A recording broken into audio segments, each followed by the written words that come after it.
भारत के प्राचीन काल में एक छोटे से गांव में एक बहादुर और ज्ञानी लड़का रहता था जिसका नाम अर्जुन था।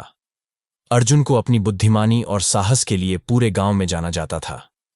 एक दिन गांव में एक विचित्र घटना घटी जब रात के अंधेरे में एक भयानक राक्षस गांव के पास जंगल में आ पहुंचा। राक्षस का नाम कंकाल था और वह किसी भी जीवित प्राणी को निगलने के बाद अपनी शक्ति में वृद्धि करता था।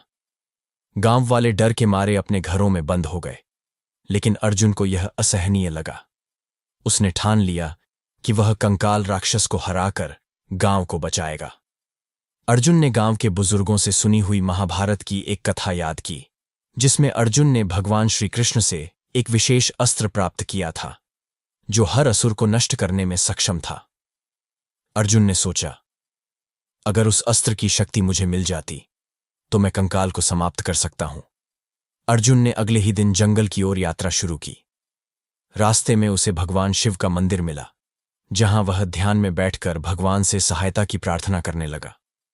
अचानक शिवजी प्रकट हुए और बोले, बच्चे, तुम्हारी निष्ठा और साहस देखकर मैं तुम्हें तुम्हारी शक्ति दूंगा।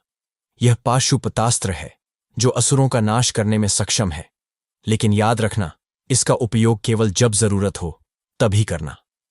अर्जुन ने भगवान शिव से आशीर्वाद प्राप्त किया और पाशुपतास्त्र को अपनी म्यान में रखकर राक्षस कंकाल की खोज में निकल पड़ा।